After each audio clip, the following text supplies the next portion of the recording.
करीब 15 अंक ऊपर आ चुका है Nifty, thanks to IT companies, thanks to TCS numbers. और आज दिन में भी जब बाज़ार टूट रहा था तो मैं और मेरे एक मेहमान थे, मैन फ्रॉम मोतीलाल ओसवाल, चंदन तापड़िया।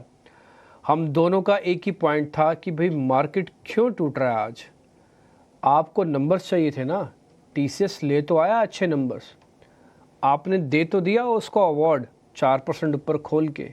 सभी आईटी कंपनीज ने हेल्प की, 2% निजी तौर पर इंडेक्स ऊपर हुआ, फिर आप क्यों बाज़ार को तोड़ रहे हो? फिर ऐसा क्या है मार्केट के अंदर जो बाज़ार को तोड़ा जा रहा है? और एक दिन नहीं, 2 दिन, 3 दिन, 5 दिन हो गए ये चीज़ देखते हुए। अब तो अति की भी अति हो गई है मार्केट के अंदर। रीजनिंग तो हो, एक रीज़न है जी, एफआईज नहीं है, समझ में आता है बात, लेकिन एफआईज ऐसा भी नहीं है कि बहुत तेज़ी से घट रहा है, वो ऑलरेडी घटा हुआ है, और कितना घटता। इन सब पे हमने बातचीत की और उसके बाद ना जाने बाज़ार को बुरा लगा, अच्छा लगा, जैसा भी लगा। चंदन सर, आपकी बात का मार्केट ने रिकवरी करना शुरू किया उसी समय से ही जिस समय आपकी और हमारी चर्चा हो रही थी, और उसके बाद से मार्केट देखते देखते निफ्टी हर निशान में भी लौट आया। आप भी यही बात कह रहे थे कि भाई हमको नहीं समझ में आ रहा बाज़ार क्यों गिर रहा है। हमारा भी यही उस समय पॉइंट था, टेकन था कि भाई क्या ऐसा क्या हो गया मार्केट के अंदर, क्या हमने कोई जुर्म कर दिया है क्या जो इस तरह का मार्केट को तोड़ा जा रहा है। बट एनी हाउ, आपकी उस इंटेलिजेंस से, आपके उस समय के पॉइंट से, आपके उस समय रखी हुई बात से मेरे को लग रहा है थोड़ा लोगों में भी जोश आया। ये इत्तेफाक समझिए, चाहे अब पुराना एक्सपीरियंस समझिए या कुछ भी समझिए, चंदन सर उस समय जब आपने पॉइंट रखा उसके बाद से मार्केट में recovery I. I hope so कि ये रिकवरी कंटिन्यू हो, थोड़ी और रिकवरी कंटिन्यू हो। अभी आपसे मैं बातचीत करूंगा, लेकिन उससे पहले एक रिपोर्ट कार्ड मैं दिखाना चाहता हूं कल के मेहमान का, और उसके बाद फिर हम थोड़ा आगे बढ़ के मैं आपसे बातचीत करता हूं।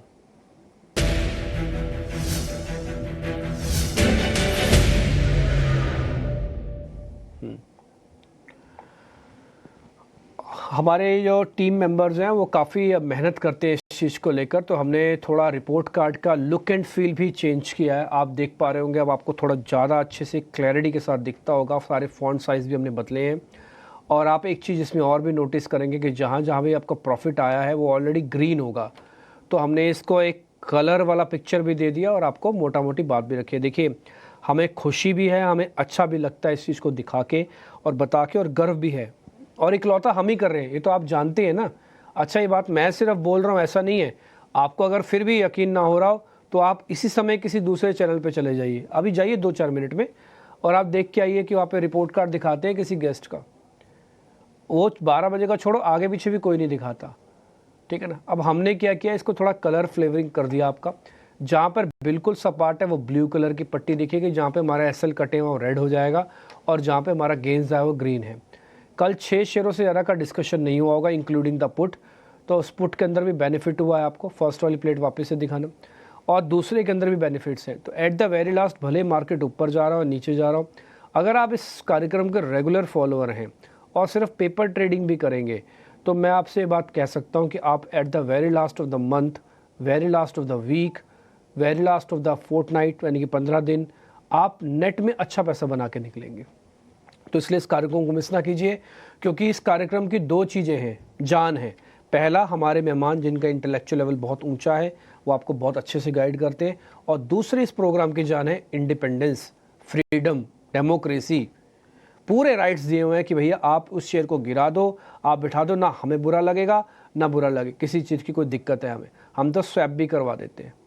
तो ये दोनों चीज़ें आपके काम आती हैं, eight the very last net में आप गेन करते हो। तो अजीत सर का ये रिपोर्ट कार्ड है, इसी तरह का और बेहतरीन छोटे छोटे हम चेंजेस कर करके आपको हम नोटिस करवाते चलेंगे। अब मैं आज के मान को ज़्यादा वेट नहीं करवाऊंगा, आपको निफ्टी और बैंक निफ्टी का एक आउटलुक चाहिए होगा उनसे, वो आपको देंगे। चंदन सर, पहले तो आज सुबह आपने अपना पॉइंट रखा, टेक रखा, उसके लिए शुक्रिया। आप जैसे जागरूक एनालिस्ट ही सही मानों में रिटेलर्स के लिए खड़े रहते हैं सिस्टम में, है ना। और अब मेरे को ज़रा बताइए सर, निफ्टी ने जो थोड़ा अटेम्प्ट लिया है अपनी आज गिरावट को ख़त्म करने का, ये कितने काबिल तारीफ़ है? जी नमस्कार। बिल्कुल सुबह काफ़ी एक डिटेल चर्चा हुई थी और मैं आपको बताना चाहूँगा कि मैं काफ़ी दिनों से इंडेक्स में एक लेवल की बात कर रहा हूँ और आज का लो ऑलमोस्ट वही लेवल है, 23,333। मेरा इस पूरे मूवमेंट में यही मानना है कि बाज़ार 2 लेवल को रिस्पेक्ट करेगा। 23,333 और उससे खराब हो गया तो 22,800। तो मेरे हिसाब से 23,333 को मार्केट को इज्जत देना पड़ेगा। लास्ट टाइम भी यही लेवल था, हल्का सा थोड़ा-सा नीचे फिसला था, 23,300 के नीचे गया और वहाँ से लगभग 1500-2000 पॉइंट की रिकवरी हुई थी। अभी भी मेरा जो लेवल है वो 23,333 है। सुबह की गिरावट के बाद इसी लेवल की वजह से मार्केट ने 200 पॉइंट की रिकवरी देखी है। तो मैं तो ये मानूँगा कि 23,333 एक मेजर लेवल का काम करेगा और ऊपर में जो लेवल रहेगा वो रहेगा 23,850 और 23,750। तो आपको 23,333 से 23,750, 23,850 ये ज़ोन आपको ट्रेड करनी पड़ेगी। 23,333 तोड़ेगा तभी हम मानेंगे कि एक बार के लिए और वीकनेस आएगी और वो 22,800 जाएगी। बट एज़ ऑफ नाउ 23,333 को ध्यान में रखते हुए हल्के-फुल्के बाउंस प्ले करें। बट याद रखें ओवरऑल स्ट्रक्चर बाजार का प्रेशर है क्योंकि इंडेक्स में लोअर हाइज़ बन रहा है। नीचे के लेवल से भले ही रिकवरी है, बट रेजिस्टेंस निकल नहीं रहे हैं, लेवल्स नीचे की तरफ शिफ्ट हो रहे हैं और पिछले लगातार 7 दिनों से ऐसा हो रहा है। तो इम्पोर्टेंट इंडेक्स के लिए है कि लोअर हाइज़ के नेगेशन को नेगेट कर दे, तभी यहाँ पे बुल्स का कन्विक्शन आएगा शॉर्ट कवरिंग ट्रिगर के लिए। तो वो एक कंडीशनल सेटअप रहेगा, बट उसके बावजूद भी मेरा मानना है 23,333 से 23,750, 23,850 तक के टारगेट लगाना चाहिए। अब हम इंडिया विक्स की बात करें, तो इंडिया विक्स लगभग 1% की बढ़त है और पिछले लगभग आप देखोगे ऑलमोस्ट 27-28 वीक से तो 15-16 वीक्स का एक अपर बैंड है, 13 वीक्स का लोअर बैंड है। तो अपर बैंड के थोड़े आसपास है बट उसके ऊपर स्पाइक नहीं हो रहा है। इसके लिए विक्स कोई बड़ा पैनिक का साइन नहीं बता रहा है। भले ही उसमें प्रॉफिट बुकिंग हुई थी।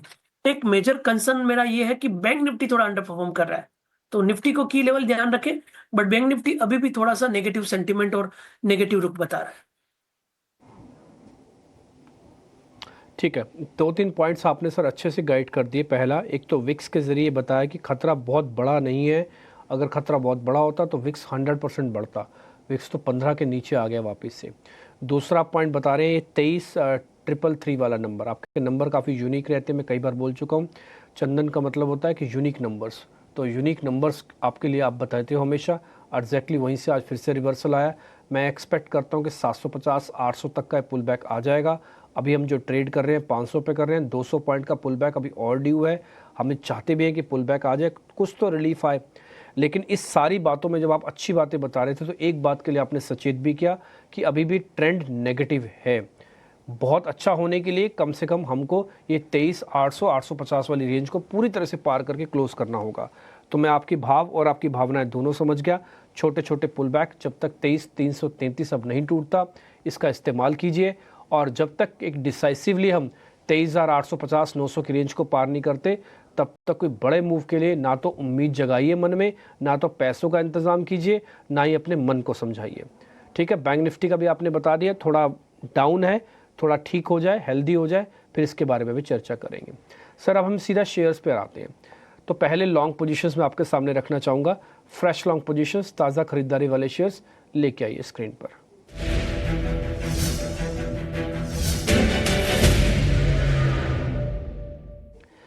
एक तो इन्फोसिस है सर, दूसरा एमजीएल है। इन दोनों पे एक बार आपके रिकमेंडेशन। आईटी में भी इन्फोसिस के नंबर आए नहीं, बट टीसीएस ने उम्मीद काफ़ी जगा दी। दूसरा आईजीएल, एमजीएल, ये गैस वाले स्टॉक्स बढ़िया चल रहे हैं, सामने बजट भी है। बिल्कुल, सबसे पहले आईजीएल की बात करते हैं या फिर सबसे पहले इन्फोसिस की बात करते हैं हम, तो कहीं न कहीं निफ्टी आईटी में बढ़त देखने को मिली है। मार्केट को जो नीचे से रिकवरी हुई है उसमें निफ्टी आईटी का पूरा योगदान है। और ऐसा मानना है कि सिलेक्टिव निफ्टी आईटी काउंटर यहाँ पे स्विंग दिखाएँगे पॉजिटिव साइड में, भले ही ब्रॉडर मार्केट में ऊपर के लेवल पे अपसाइड खेप रहे हैं या ऊपर के लेवल पे सेलिंग आए। अब आईटी में आप देखोगे एलटीआई माइंड अच्छा लग रहा है। टीसीएस ने एक मेजर सपोर्ट से टर्न लेके मोमेंटम बिल्ड किया है। टीसीएस में भी पिछले लगभग 18 दिनों का lower top lower bottom negate हुआ है। तो टीसीएस भी रडार पर रहेगा। इन्फोसिस में भी एक पॉजिटिव प्राइस पैटर्न बना है। तो इन सबको ध्यान में रखते हुए 1925 के सपोर्ट से इन्फोसिस खरीदारी की सलाह रखेंगे। ऊपर जो टारगेट बनेंगे वो 2035 के आसपास बनने चाहिए। अब एमजीएल की बात करें, महानगर गैस, तो यहाँ पे पॉजिटिव सेटअप है क्योंकि कहीं न कहीं काफ़ी दिनों से कंसोलिडेट हो रहा है और 50 दिन मूविंग एवरेज को निकालने के लिए स्ट्रगल कर रहा है। हल्का सा फॉलो अप हुआ तो यहाँ पे वो मोमेंटम बन जाएगा। तो उसके लिए 1270 का सपोर्ट है, 1365 के टारगेट के। ठीक है, डन। तो दोनों शेयर्स पे आपकी रिकमेंडेशन आ गई है। दोनों पे लेवल्स आपको दे दिए गए हैं, सामने छप के आ जाएंगे, नोटिस कर लीजिएगा। खरीदारी करनी है तो कीजिए, नहीं करनी तो आपकी मर्जी है। आपने पहले से ले रखा है, मान लो किसी ने टीसीएस के नंबर के साथ इन्फोसिस प्लस कर रखा है, तो सिर्फ रणनीति आपके लिए है। एवरेज मत करना, ज़्यादा वॉल्यूम मत रखना। कम वॉल्यूम में ट्रेड कर लो। कई बार मौके मार्केट के अंदर ऐसे होते हैं जहाँ पर अपने सारे हथियार नहीं छोड़ने चाहिए, थोड़े थोड़े करके हथियार छोड़ते रहो ताकि नेगेटिव जो वाइब्स है उसका आप बेनिफिट लो आप, ठीक है ना। एकदम से सारा असला बारूद खर्च कर दोगे, जब एक्चुअली में असला बारूद चाहिए होगा तब आपके पास नहीं होगा। तो इसलिए पैसे को बहुत एक स्केयर रिसोर्सेज समझते हुए धीरे धीरे धीरे करके इम्प्लांट करो मार्केट के अंदर, ठीक है। इन्फोसिस और एमजीएल दोनों पे कॉल मिली है, कम वॉल्यूम के साथ काम करना है, 10 लॉट की कैपेसिटी है, 1 लॉट लेना है। आप समझ गए होगे मैं क्या कहना चाह रहा हूँ। शॉर्ट कवरिंग के 2 शेयर हैं चंदन सर, जरा इनको भी चेक कर लो। फर्स्ट इज़ विप्रो, सेकंड एक सरकारी कंपनी है आईआरसीटीसी। ये सब बजट वाला मामला है सर। आईआरसीटीसी, एमजीएल दोनों बजट के स्टॉक्स हैं। बिल्कुल, देखिए आपने सबसे पहले तो विप्रो की बात की, तो विप्रो आईटी में है और आईटी की वजह से यहाँ पे रिकवरी है। विप्रो देखें ऑलरेडी पिछले लगभग 10-12 दिन में करेक्टिव मूव दिखा चुका है, 320 से लेके 290 के आसपास, और अब एक अच्छा लेवल बन रहा है। मेरे हिसाब से विप्रो अच्छा सेटअप बन रहा है। इवन मार्केट गिरे या बढ़े तो भी विप्रो में यहाँ पे बाइंग बननी चाहिए। इस काउंटर को बिल्कुल अपने रडार पे रखें। 293 का सपोर्ट है, 315 320 तक के टारगेट के लिए। उसके बाद में आपने आईआरसीटीसी की बात की।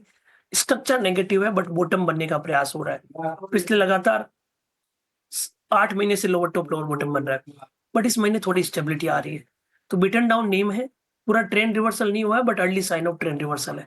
तो जो भी ट्रेड करते हो स्ट्रिक्ट सपोर्ट के साथ में करना चाहिए। 765 का सपोर्ट है, ऊपर में 825 835 के स्विंग को प्ले करने के लिए। ठीक है, डन। तो आईआरसीटीसी पे एक आपको ट्रेड मिला है बट स्ट्रिक्टली स्टॉप लॉस के साथ फॉलो करते हुए, और विप्रो पे भी आपको एक कॉल मिल गई है। तो विप्रो के लेवल्स भी आपकी स्क्रीन पर आए। अच्छी बात यह है कि चारों शेयर्स पे सर ने गिराया नहीं बल्कि लेवल्स में कन्वर्ट करके ट्रेड बना के आपको दे दिया। अब आपकी मर्जी है, आप इसमें लेना चाहें, ट्रेड लेना चाहें तो मैं। एक और बात देखिए, हम और चंदन सर दोनों ही मार्केट को एनालिसिस करके या दोनों ही पॉइंट्स आपके सामने रखते हैं, बट इसमें एक थर्ड पार्टी भी होती है। थर्ड पार्टी आप है, आपका भी कन्विक्शन होना चाहिए। आपको अगर नहीं जम रहा बिल्कुल मत लो, हाथ पकड़ के कोई सौदा प्लस नहीं करवाएगा आपका। तो इसलिए इन चारों शेयरों में आपको लग रहा है मेरा एक पे कन्विक्शन ज़्यादा है, मैं तो आईआरसीटीसी ही लूँगा और नहीं तो लूँगा, आईटी वाईटी चला हुआ है, तो फिर बॉस आईआरसीटीसी ही लो खाली आप, ठीक है। तो आपका कन्विक्शन भी होना चाहिए। छोटा सा अंकों की बढ़त है अभी भी निफ्टी पर, बट बैंक निफ्टी जो है जैसे चंदन सर आपको खुद बता रहे थे थोड़ा लेगार्ड है, वो दिख भी रहा है। 400 पॉइंट है अभी भी, और इसको 49,500 आने में भी काफ़ी तकलीफ हो रही है। खैर देखते हैं आज का सेकंड हाफ और कैसे निकलता है। फर्स्ट हाफ में तो त्राहिमाम मचा, सेकंड हाफ थोड़ी रिकवरी का दिख रहा है, देखते हैं कितनी आती है। शॉर्ट्स वाले शेयर्स एक बार ज़रा चेक करा लेते हैं चंदन सर से कि कोई ट्रेड बनता है कि नहीं। लेके आइए आज के फ्रेश शॉर्ट्स।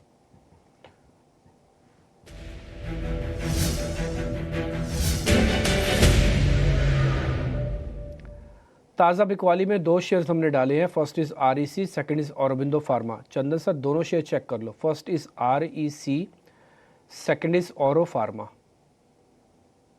यूट्यूब है, मल्टीपल डेज वीक का ब्रेकडाउन यहाँ पे देखने को मिल रहा है। मैं यहाँ पे नोटिस करना चाहूंगा कि 475 480 एक सपोर्ट होता था और वो लेवल अब डिसाइसिवली तोड़ के नीचे जा रहा है काउंटर। तो 480 को स्टॉप लॉस बनाइए, नीचे में 450 तक के काउंटर के लिए। तो बिल्कुल आरईसी में बिकवाली की सलाह है और इस काउंटर में वीकनेस है वो कंटिन्यू रह सकती है। ठीक है डन सर। सर 2 अनवाइंडिंग के शेयर्स भी हैं, अगर कोई इसमें ट्रेड बनता है तो ज़रा बताइएगा। फर्स्ट इज़ वोल्टास और फिर दूसरा है डीएलएफ। दोनों चेक कर लो सर एक साथ, कोई ट्रेड बनता बिल्कुल तो बताना, नहीं तो फिर छोड़ बिल्कुल देंगे। वोल्टास और वोल्टास डीएलएफ और देखिए, डीएलएफ। तो डीएलएफ में बिकवाली की सलाह है। Clearly lower top lower bottom है, ब्रेकडाउन देखने को मिले। 775 का हर्डल है, नीचे में 730-35 के डाउन साइड के टारगेट के। ठीक है, वोल्टास नो ट्रेड सर, छोड़ दूं वोल्टास? टास्क को ट्रेड किया जा सकता है, नेगेटिव टू रेंज बाउंड है। 5 दिनों से लोअर टॉप लोअर बॉटम है। तो बेचा भी जा सकता है। सपोर्ट आपका नीचे में 1615 की तरफ आ रहा है, वो टारगेट बनेगा। अब साइड में जो हर्डल है वो कहीं ना कहीं आपको 1720 के आसपास चल रहा है। 1720 से 1620 1600 तक के डाउन साइड टारगेट यहाँ पे बनने चाहिए। डेली चार्ट पे देखें तो लगातार 5 दिनों से लोअर टॉप लोअर बॉटम बन रहे हैं। ठीक है, वोल्टास पूछने पर आपने हमको ट्रेड दे दिया। ऑलरेडी आपकी कन्विक्शन को डीएलएफ में थोड़ी ज़्यादा दिख रही थी, बट फिर भी जितने भी ट्रेड आपने दिए हैं, डीएलएफ दिया, एक वोल्टास दिया आपने, ठीक है, एक आरईसी अभी दिया आपने, इसके अलावा विप्रो, आईआरसीटीसी, इन्फोसिस, एमजीएल और साथ ही निफ्टी पे आपने ये कहा कि 200-250 पॉइंट यहाँ से और बढ़त आ सकती है, ये पॉइंट हमने सब नोटिस कर लिया। चंदा सर, जो भी आपने बोला इसका रिपोर्ट कार्ड हम दिखाएंगे दर्शकों को मंडे को। आई होप सो कि इसमें नेगेटिव और बाइंग यानी बाय और सेल दोनों को अच्छे से बैलेंस किया आपने, तो मंडे को जब रिपोर्ट कार्ड आपका आएगा काफ़ी बेहतर आएगा। बहुत शुक्रिया sir, thank you very much समय देने के लिए। फिलहाल इस कार्यक्रम से भी इतना ही, नमस्कार।